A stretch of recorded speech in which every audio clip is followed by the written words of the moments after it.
everyone. Ah, Granny. You're back. So, no good news. You saw right through me. The Traveler collected a lot of spirits, and I checked all of them one by one. None of them matches Leela's description. I figured. It was written all over your face. It's alright. I didn't exactly have high hopes for the needle in a haystack approach anyway. Leela's condition is still stable, but we're not really getting anywhere. Well, luckily, I made some progress on my end. Leela's parents told me that he made a new friend recently, and apparently he's been out of the house for days at a time. On one occasion, they secretly followed him and saw him and his friend tinkering around with something at a camp.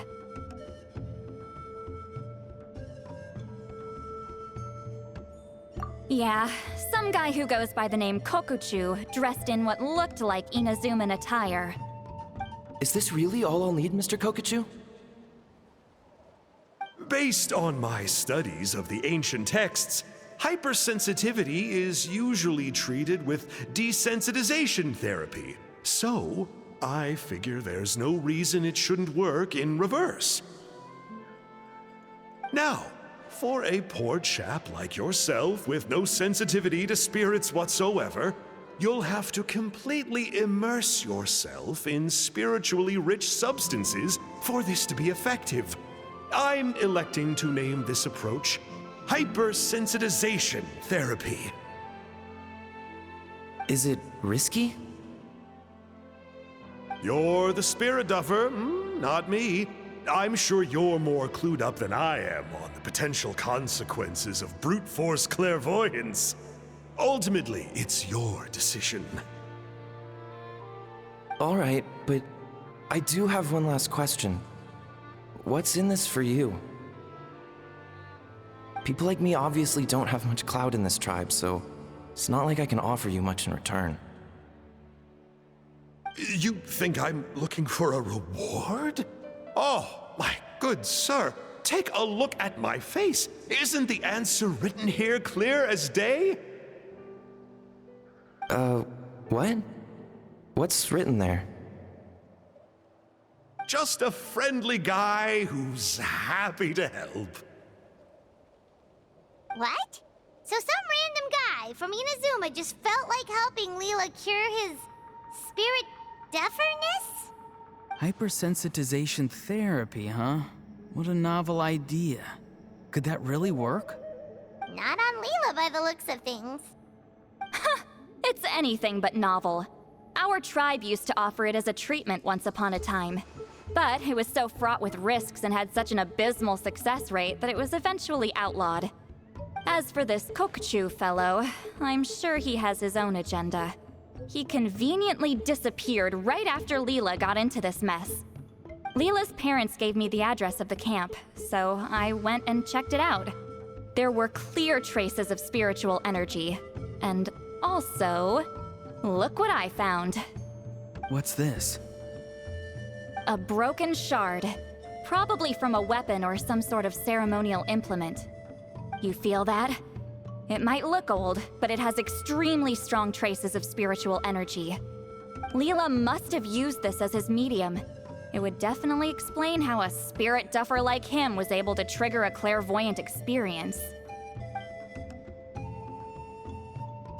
Wait, there's something else.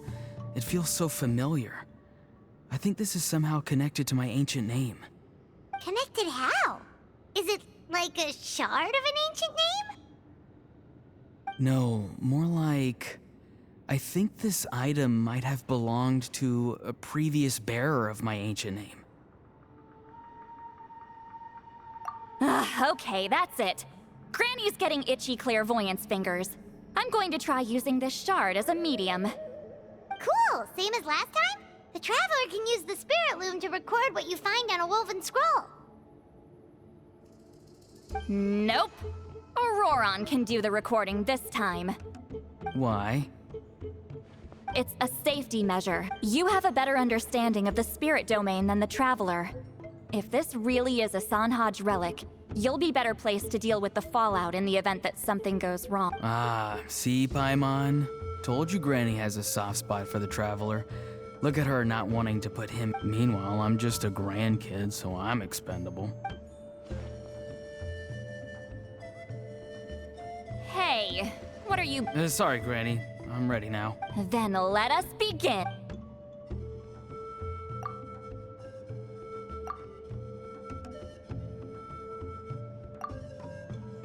Alright, what's on the scroll this time?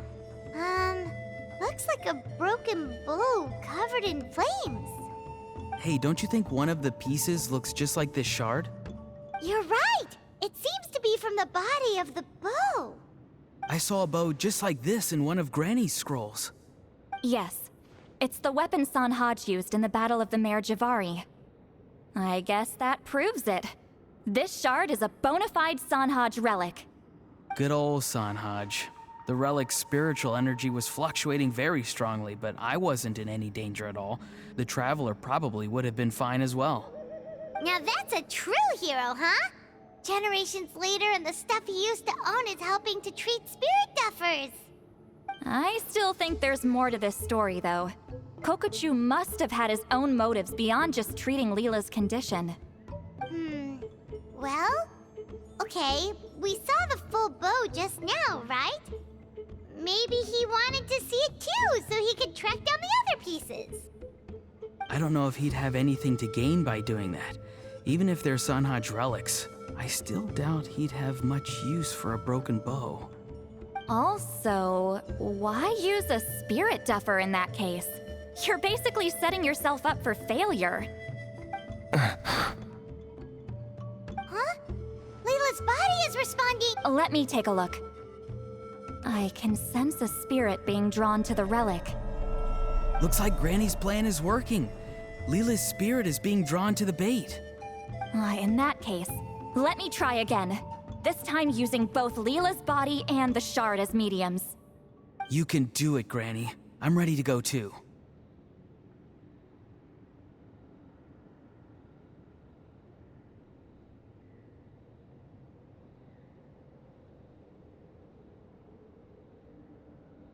You got the itch too, huh? Plus, Ororon went last time. It's only fair to take it in turns.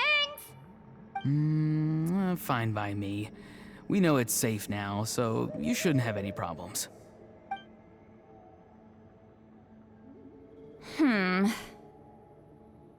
All right, if you insist. Be my guest. Just let me know when you're ready.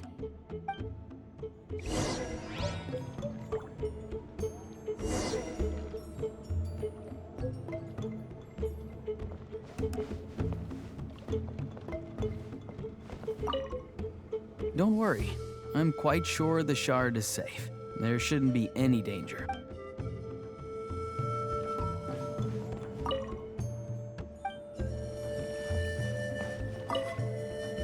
You ready? All right.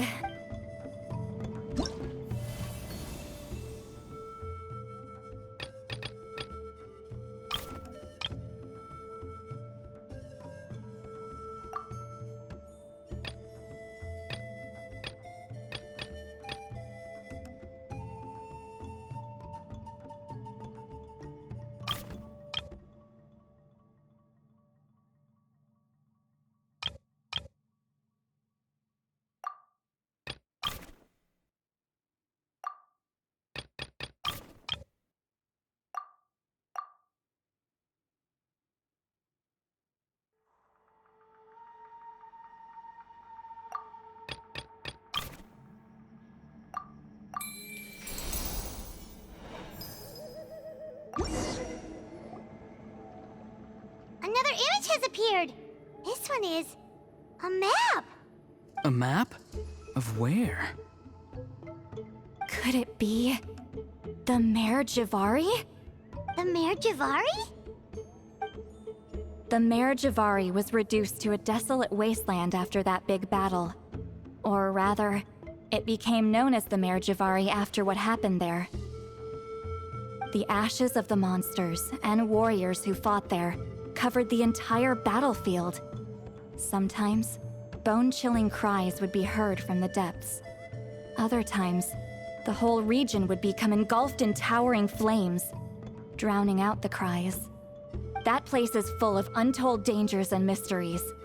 Over the centuries, the finest adventurers have tried to prove themselves by venturing in. Sadly, most ended up perishing there. That lasted up until around 20 or 30 years ago, when strange things started happening.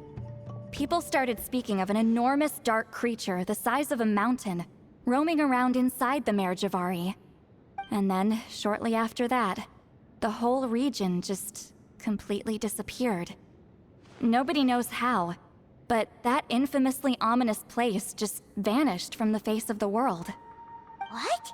How the heck? I know, right?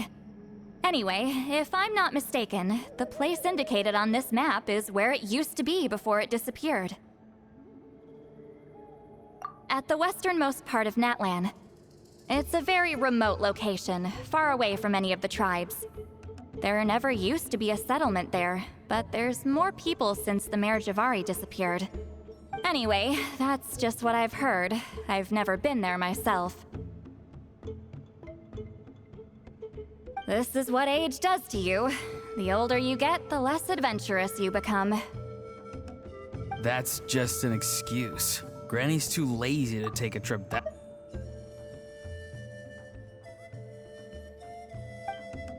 Hold on a second.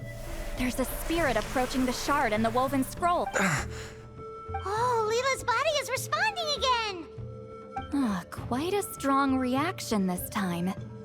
Does this mean what he was really seeking was the Mare Javari's location? I sense it too. There's a soul nearby. Almost a complete one.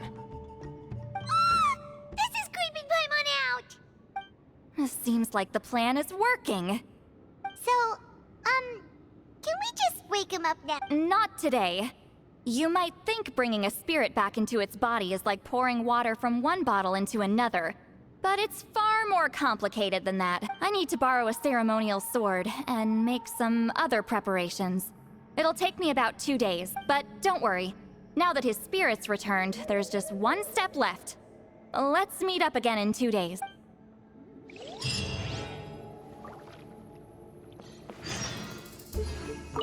Something about this still doesn't add up for me. If that Kokchu guy was really plotting something, why would he leave Sanhaj's relic at the scene? Unless that was also bait.